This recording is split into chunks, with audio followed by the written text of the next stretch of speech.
pelajaran ini Bu ya? Oh, rencananya gini Bu, selain metode penugasan dan diskusi, saya juga akan menggunakan pembelajaran dengan melihat 3 gaya belajar siswa. Itu nanti rencananya Bu. Jadi kelompok pembelajaran itu akan saya kelompokkan nanti itu siswanya sesuai dengan gaya belajar mereka. Oh, untuk bahan dan alat peraganya apa yang Ibu gunakan?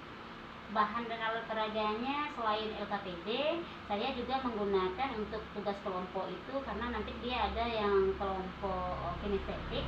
Saya juga menggunakan plastisin Bu, plastisin dan juga menggunakan karton untuk alasnya. Jadi nanti mereka akan bekerja dalam kelompok sesuai dengan gaya belajar tersebut dan juga menggunakan alat-alat peraga yang sesuai dalam kelompoknya. Itu rencananya Bu. Gitu ya Bu Iya. ya. Dan lagi kalau plastisin itu mungkin lebih gampang gitu dibentuk ya Bu ya. Iya, Bu. Oh gitu ya Bu. Oh, apakah Ibu di sini menggunakan infocus? Iya Bu, saya menggunakan infocus untuk memudahkan dalam penyampaian tujuan pembelajaran dan juga ada video yang akan saya sampaikan kepada peserta didik. Oh, bagus sekali Bu Il, itu mungkin lebih gampang anak-anak tadi bisa menangkap pembelajaran yang kita berikan ya Bu ya, lebih mudah gitu ya Bu Il ya. Oke. Bisa Ibu ceritakan tahapan-tahapan apa saja yang Ibu Il sajikan nantinya dalam pembelajaran? Rencananya nanti gini Bu, pertama tadi kan mulai dari kegiatan pendahuluan. Saya akan menanyakan kabar siswa, memotivasi mereka, kemudian juga persepsi. Tak lupa saya sampaikan nantinya tujuan pembelajaran di awal kegiatan inti. Kemudian nanti setelah saya menyampaikan apa tujuan pembelajaran yang akan dicapai, saya nanti akan membagi siswa tersebut ke dalam 3 kelompok berdasarkan gaya belajar mereka. Ada yang kelompok auditori, ada yang kelompok visual, dan juga ada kelompok kinestetik. Jadi nanti saya akan membagikan lembar kerja sesuai dengan potensi mereka dalam kelompok tersebut sesuai gaya belajar itu Bu. Jadi nanti setelah selesai mereka akan menyampaikan di depan kelas apa hasil yang telah mereka kerjakan tersebut. Baru kemudian pada kegiatan berikutnya masuk nanti kegiatan penutup. Baru di situ ada penyimpulan materi pelajaran, kemudian ada evaluasi dan juga penyimpulan pelajaran itu bersama siswa dan ada tindak lanjut Bu berupa PR gitu Bu. Iya, ada tugasnya anak iya, Bu. Oh, itu bagus sekali Bu. Oh, tugas akhirnya apakah berbeda atau sama antara siswa itu atau antara kelompoknya, bagaimana itu Bu ya? Kalau untuk tugas akhir rencananya saya samakan Bu, cuma di dalam kegiatan inti yang berbeda menurut gaya belajar mereka. Kalau untuk akhirnya rencananya akan sama soal yang saya berikan. Iya. Masalahnya ini kan belajar kelompok mereka ya Bu Il ya? Iya. Oh iya. Menurut Bu Il untuk evaluasi hasilnya nanti apakah tugas atau hasil karyanya itu kira-kira ketika Ibu observasi awal apakah materinya jelas atau tidak jelas jadinya itu ya Bu ya? Kalau untuk tugas dari observasi atau kegiatan yang dilakukan, saya inginnya materi tersebut jelas dan mudah dipahami oleh siswa Bu. Jadi dengan adanya model atau kegiatan pembelajaran yang berbeda-beda sesuai dengan gaya belajar, kemudian saya akan memberikan latihan-latihan dan juga saya akan menilai setiap pekerjaan mereka tersebut, sehingga apa yang diinginkan tercapai dalam sebuah materi bisa insya Allah bisa dicapai dengan sebaik mungkin.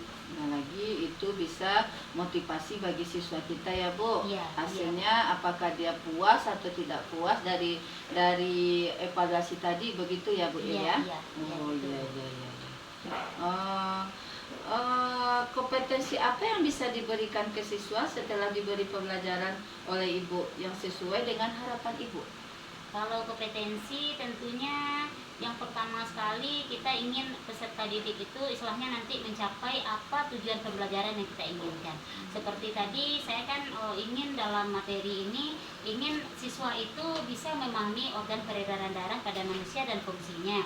Kemudian mereka juga bisa menggali amanat yang ada pada sebuah konflik. Jadi dengan mengadakan pembelajaran dengan menggunakan tipe atau gaya belajar tadi Bu, saya ingin nantinya peserta didik tersebut betul-betul memahami indikator yang saya inginkan tersebut Bu. Jadi seperti itu keinginan saya gitu Bu. Bagus sekali Bu Il. Menurut Bu Il apakah itu bisa tercapai? Kalau menurut keinginan kita pribadi tentunya pasti sekali kita ingin hal tersebut tercapai Bu. Cuma nanti dalam pelaksanaannya tentu kita juga melihat lagi dari kemampuan atau potensi siswa Bu. tadi ya Bu. Tapi tentunya kita sebagai seorang pendidik akan berusaha bagaimana supaya yang kita inginkan tersebut betul-betul bisa Maksimal dicapai ya, atau Bu, ya. maksimal dalam pembelajaran atau prosesnya nanti Bu. Iya, Seperti bagus itu. sekali. Memang berat tanggung jawab kita ini ya Bu ya. Seorang pendidik. Oke, apa perlu perhatian khusus pada pembelajaran ini menurut Bu Il bagaimana?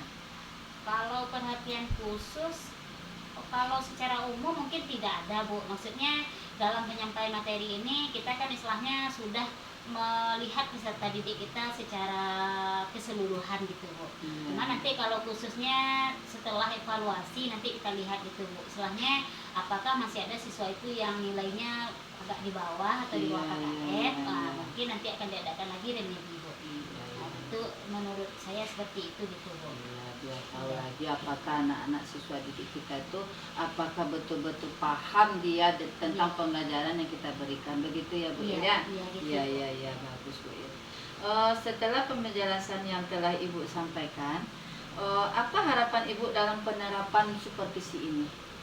Kalau dari pembelajaran yang akan saya lakukan nantinya Bu, saya mempunyai harapan apa indikator yang telah saya tetapkan itu bisa saya capai dengan baik Bu. Kemudian peserta didik nantinya juga bisa menerapkan apa-apa yang telah mereka dapatkan itu dalam kehidupan mereka sehari-hari gitu Bu. Misalnya dari organ peredaran darah, setelah mereka belajar materi itu nantinya mereka bisa juga memelihara organ peredaran darah yang ada pada mereka Bu, pada tubuh kita masing-masing tentunya. Dan juga dalam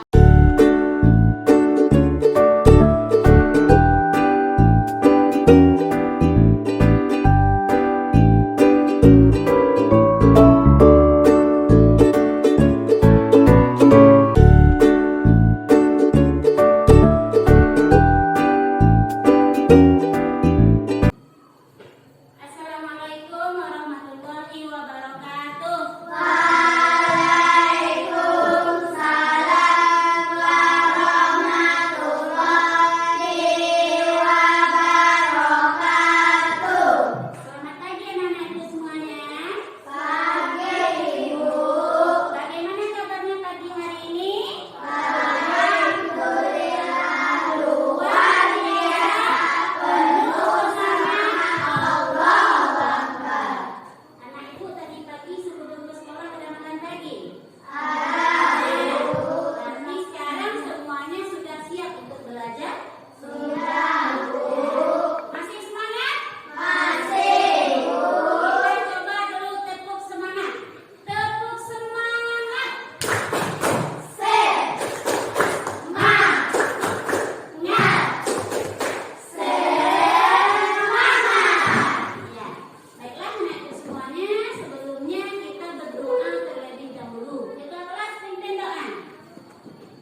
Jadi tujuan pembelajaran yang kita harapkan pada hari ini, anak itu nanti bisa memahami apa saja organ.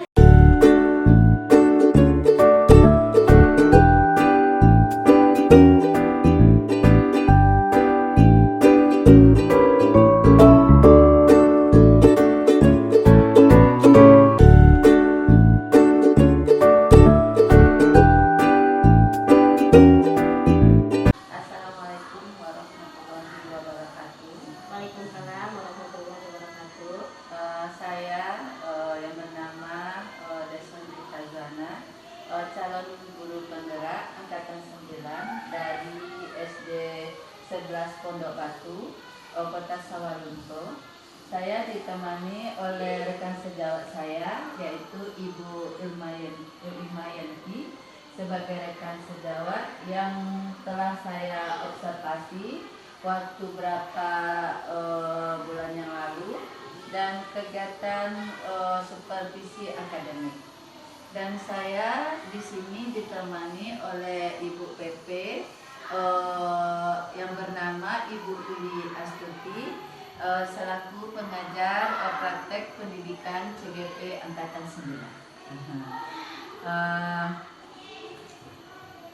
Assalamualaikum Ibu Ili. Waalaikumsalam Bu Rita. Apa kabar Bu? Alhamdulillah sehat. Assalamualaikum Bu Il. Waalaikumsalam Bu Rita. Apa kabar Bu Il? Alhamdulillah sehat. Kita gimana? Alhamdulillah sehat. Ya. Baiklah, mungkin percakapan observasi saya yang kemarin mungkin memberikan atau meminta waktu dari Bu Il yang langsung dilihat sama Ibu PP kita ya Bu Il ya. Jadi di sini tentang proses pembelajaran yang kemarin yang Bu Il observasi kepada siswa didik kita Bu Il kemarin ya Bu Il. Begini Bu Il, bagaimana perasaan Ibu waktu saya observasi kemarin Bu Il? Ya, terima kasih Bu Rita. Kemarin sewaktu Ibu melihat saya mengajar di kelas, awalnya ya agak grogi dan gugup sedikit karena biasanya kan jarang dilihat oleh guru lain gitu ya Bu ya. Tapi seiring berjalannya waktu, di sini saya selalu setelahnya berusaha untuk mengajar dengan semangat tanpa melihat seakan-akan tidak ada ibu di belakang. Terima kasih ya Bu Il, biasa lah Bu Il, sedikit itu kan pengalaman juga bagi saya itu. Ya sama-sama kita ya Bu Il, sama-sama cari pengetahuan, pembelajaran atau sama-sama mengintrospeksi diri ya Bu Il ya. Tapi kalau saya lihat Bu Ilnya bagus kok waktu memberi pembelajaran kemarin sama siswa didiknya. Terima kasih Bu. Dan kalau setelah Ibu menyajikan pembelajaran kemarin kan itu sudah baik ya Bu Il ya. Jadi saya ingin tahu apa lagi rencana yang akan Ibu lakukan atau yang Ibu berikan kepada siswa Bu Il untuk selanjutnya. Ya begini Bu, kan pas pembelajaran kemarin, di situ saya memberikan materi itu dengan melihat gaya belajar mereka. Jadi siswa itu kan dikelompokkan, ada yang audio, visual, dan kinestetik. Jadi untuk rencana selanjutnya, saya akan tetap menerapkan model seperti itu untuk materi pembelajaran yang lain. Tentunya yang cocok juga gitu. Istilahnya yang mana materi itu bisa dipakai dengan memakai gaya belajar tersebut, akan saya usahakan dulu. Sehingga mereka bisa terlihat aktif dan serius serta kreatif dalam pembelajaran. Wah, bagus sekali ya Bu Il ya. Apakah proses pembelajarannya sudah sesuai dengan yang Ibu rencanakan? Kalau kemarin itu rasanya sudah Bu, karena kan sudah digambarkan di dalam RPP langkah-langkahnya dan dalam pelaksanaannya juga sudah dilaksanakan seperti itu. Setelah pelaksanaan kemarin, Ibu melaksanakan pembelajaran ini kepada siswa-siswanya. Kira-kira bisa enggak menceritakan hal yang dirasakan memuaskan pada proses pembelajaran tersebut? Oh iya Bu, begini Bu, kan kemarin itu sudah dilaksanakan kegiatan pembelajaran. Jadi yang paling menyenangkan dan paling memuaskan rasanya ketika melihat peserta didik itu dia lebih serius dan semangat di dalam kelompok mereka masing-masing. Karena kebetulan waktu itu saya memang membagi mereka dengan melihat gaya belajarnya. Jadi yang audio, yang visual, kinestetik, mereka memang betul-betul bekerja di dalam kelompoknya masing-masing Bu. Jadi terlihat mereka itu gembira dan antusias gitu Bu. Iya, nampak kemarin kelihatannya Bu ya. Kemarin anak-anak itu sangat antusias sekali nampaknya ya Bu ya. Iya Bu. Lanjut Bu ya, bagaimana perkiraan Ibu ketercapaian dalam pembelajaran ini? Kalau ketercapaiannya, kalau 100% tentu belum ya Bu ya, tapi sekitar 90 lah sudah bisa tercapai Bu. Karena itu dibuktikan dengan latihan yang saya berikan setelah itu Bu. Istilahnya sekitar 90% lah siswa itu dia mencapai batas KKM yang diberikan. Ya, nampak kemarin ya Bu, begitu semangatnya, antusias anak-anak siswa kemarin, siswa kita ya Bu ya, karena mungkin mereka itu sudah memahami pembelajaran itu, tambah lagi Bu Ilnya cara penyampaiannya sangat menarik sekali. Nah, dalam penyampaian dalam proses kemarin tidak Ibu, apakah Ibu merasa kesulitan enggak kemarin itu? Kalau kesulitan rasanya tidak Bu, karena memang mereka itu sudah dikelompokkan. Tapi kalau tidak dikelompokkan, kalau kita mengajarannya seperti biasa, mungkin agak kesulitan gitu. Tapi karena sudah dikelompokkan dan sudah disediakan juga lembar kerja yang akan mereka kerjakan, tentu mereka sudah bekerja sesuai tahapan-tahapan yang disebutkan itu. Untuk siswa Ibu, apakah ada kendala dalam pembelajaran pertama gitu Bu? Waktu yang awal